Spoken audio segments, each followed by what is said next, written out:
আপনি কি জানেন প্রকৃতিতে এমন কিছু প্রাণী আছে যাদের যৌন মিলন শুধু বংশবৃদ্ধির প্রক্রিয়া নয়, বরং অপর সঙ্গীর জীবনের শেষ মুহূর্তও বটে। হ্যাঁ, যৌন মিলনের পর সঙ্গীকে খেয়ে ফেলার মতো অদ্ভুত অথচ বাস্তব ঘটনার উদাহরণ প্রাণী জগতে আছে, যা সেক্সুয়াল ক্যানিবালিজম নামে পরিচিত। এই আচরণের অন্যতম উদাহরণ হলো ব্ল্যাক উইডো মাকড়সা। স্ত্রী ব্ল্যাক উইডো মাকড়সা পুরুষ সঙ্গীর চেয়ে আকারে বেশ বড় এবং শক্তিশালী হয়।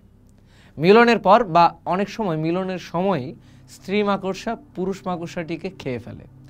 আপাত দৃষ্টিতে এটি নিষ্ঠুর মনে হলেও এর পেছনে রয়েছে বিবর্তনের সুনির্দিষ্ট কারণ। পুরুষ মাকড়সাটি তার জীবন দিয়ে ভবিষ্যৎ প্রজন্মের জন্য পুষ্টি জুগিয়ে যায়। এই অতিরিক্ত পুষ্টি স্ত্রী মাকড়সাকে আরও বেশি স্বাস্থ্যবান ও ডিম পাড়তে সাহায্য করে, যা প্রকারান্তরে পুরুষ মাকড়সাটির জিনগত উত্তরাধিকারকেই নিশ্চিত করে। অর্থাৎ পুরুষ মাকড়সাটি নিজের জীবন দিয়ে তার জিনকে পরবর্তী প্রজন্মে পৌঁছে দেওয়ার সম্ভাবনা বাড়িয়ে তোলে।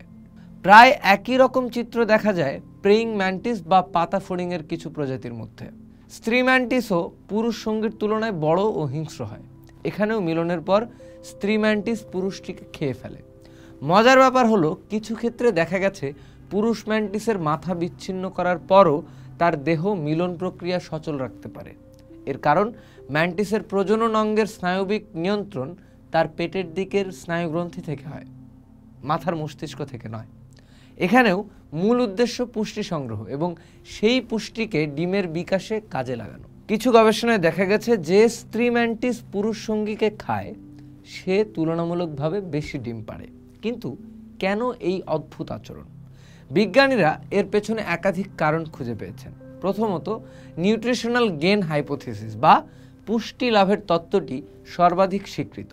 সঙ্গীকে ভক্ষণ করার মাধ্যমে স্ত্রী প্রাণীটি প্রচুর পরিমাণে প্রোটিন ও অন্যান্য জরুরি পুষ্টি উপাদান পায়, যা তার ডিম্বাণু উপাদান এবং ডিমের গুণগত মান বৃদ্ধিতে সরাসরি সাহায্য করে। ফলে পরবর্তী প্রজন্মের বেঁচে থাকার সম্ভাবনা বেড়ে যায়। দ্বিতীয়ত, কিছু ক্ষেত্রে পুরুষ প্রাণীটির পালানোর সুযোগ কম থাকে, বিশেষত যখন স্ত্রী প্রাণীটি আকারে অনেক বড় এবং আগ্রাসী হয়। আবার কোনো কোনো প্রজাতিতে পুরুষ প্রাণী স্বেচ্ছায় নিজেকে উৎসর্গ করে, যেন তার জিনগুলো পরবর্তী প্রজন্মে সফলভাবে স্থানান্তরিত হতে পারে। এটি এক চরম প্যারেন্টাল ইনভেস্টমেন্টের উদাহরণ, যেখানে পুরুষটি তার দেহাংশকেই ভবিষ্যৎ প্রজন্মের জন্য খাদ্য হিসেবে সরবরাহ করে। এছাড়াও অ্যাগ্রেসিভ স্পিলওয়ার হাইপোথিসিস অনুযায়ী স্ত্রী প্রাণীর সাধারণ শিকারী প্রবৃত্তির বর্ধিত প্রকাশ হিসেবেও এই আচরণ দেখা যেতে পারে। অর্থাৎ বোঝা গেল, যৌন মিলনের পর সঙ্গীকে খেয়ে ফেলার এই ঘটনা প্রকৃতির খামখেয়ালিপনা নয়, বরং টিকে থাকার লড়াইয়ে বিবর্তিত হওয়া এক জটিল অভিযোজন প্রক্রিয়া। পোস্ট দেখুন, ভাবুন, করুন, থাকুন পোস্টের সাথেই।